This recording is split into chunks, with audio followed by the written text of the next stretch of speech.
Why is the World Cup only held every 4 years? Cold open. The stadium was half empty. Squirrel couldn't understand it. He sat alone in his seat. In his paw, he held an old ticket. A ticket from 20 years ago. The first Forest Cup final he had ever watched with his father. Back then, getting a ticket had felt like winning the lottery. Back then, the entire forest had stopped for the Forest Cup. But tonight, thousands of seats were empty. Outside the stadium, animals were shopping, working, eating dinner. Some had forgotten the final was even happening. And as Squirrel looked around the silent stadium, he realized something horrifying. The person who had destroyed the Forest Cup was him, Hook. Squirrel loved the Forest Cup more than anything else in the world. As a child, he counted every single day. 1,461 days. That was how long he had to wait between tournaments. He hated waiting. He hated watching older animals talk about legendary matches he had never seen. He hated knowing that during his entire childhood, he would only experience 3 or 4 Forest Cups. So one day, Squirrel made a promise. When he grew up, he would fix football. He had no idea that one day, he would accidentally destroy the thing he loved most. Chapter 1. The greatest idea in forest history. The greatest Forest Cup final ever had just ended. Animals flooded the streets. Everyone was celebrating. And in the middle of the celebration, Squirrel climbed onto a fountain. "I have an idea," he shouted. The crowd turned. "Why do we only have the Forest Cup every 4 years?" Nobody answered. "We love football. We love the Forest Cup. So why do we spend most of our lives waiting for it?" The crowd became silent. Then rabbit started clapping. Then beaver. Then fox. Soon, the entire square erupted. Of course. Why wait 4 years? Why not every year? Squirrel TV called it the greatest idea in sporting history. The Council of Oak Trees approved the proposal, and Squirrel became a hero. Chapter 2. The Golden Years. The first annual Forest Cup was incredible.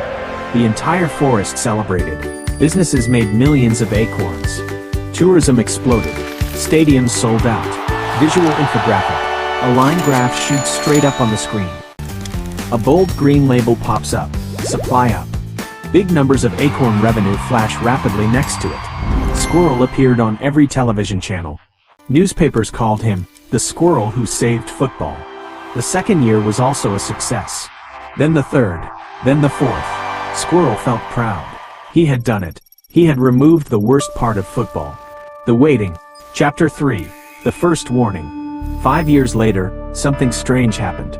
Nobody was counting down anymore. Children stopped hanging Forest Cup posters on their walls. Restaurants stopped preparing months in advance. Squirrel TV canceled its special documentaries. Behind the scenes, big corporate sponsors began forcing lower prices. TV networks noticed viewers were getting bored, causing broadcasting rights value to plummet. When tickets went on sale, they didn't sell out. For the first time in history, Squirrel felt uncomfortable, but he ignored it, until one afternoon. He asked Rabbit, "Are you excited for the Forest Cup next month?" Rabbit looked surprised. "Oh, that's next month?" Squirrel laughed, but inside, he felt afraid. Chapter 4. The day football died. 10 years later, Squirrel walked into the Forest Cup final, and froze. Half the stadium was empty. Football clubs were completely exhausted, and the quality of the games had hit an all-time low. The event that used to stop the entire world. The event children used to dream about.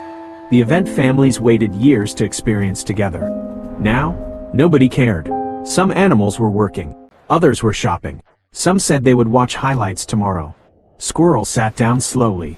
Then he pulled something from his pocket. An old ticket. The ticket his father had given him when he was a child. Suddenly, he remembered everything.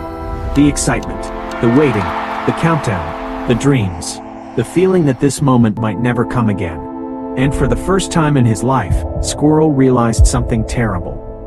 He didn't miss the football. He missed the waiting. Chapter 5. Owl's Lesson. That night, Squirrel visited Owl. "I don't understand," he whispered. "I gave everyone more. Why did everyone care less?" Owl walked to a shelf. On the shelf sat 2 jars. One contained thousands of ordinary acorns. The other contained a single golden acorn. Which one is valuable? Owl asked. The golden one. Why? Because there's only one. Owl nodded. The forest cup was never valuable because of football. It was valuable because it was rare. Because children spent years dreaming about it. Because families waited together. Because every tournament felt precious. Squirrel lowered his head. Then Owl asked one final question. Do you know why children loved the forest cup so much? Squirrel shook his head. Owl smiled sadly. Because during their entire childhood, most animals only experienced 3 or 4 forest cups.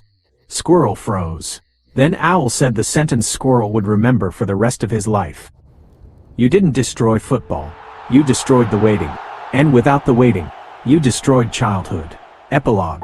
Years later, the Council of Oak Trees restored the forest cup to once every 4 years. At first, everyone complained. 4 years felt too long. But slowly, the waiting returned, the dreaming returned, the excitement returned. Children once again counted the days. Families once again made plans years in advance. And when the forest cup finally returned, the entire forest stopped, just like it used to. Squirrel sat quietly in the stadium, holding his father's old ticket, waiting, smiling, and finally understanding. Lesson: some things become valuable not because we can have them whenever we want, but because we have to wait for them.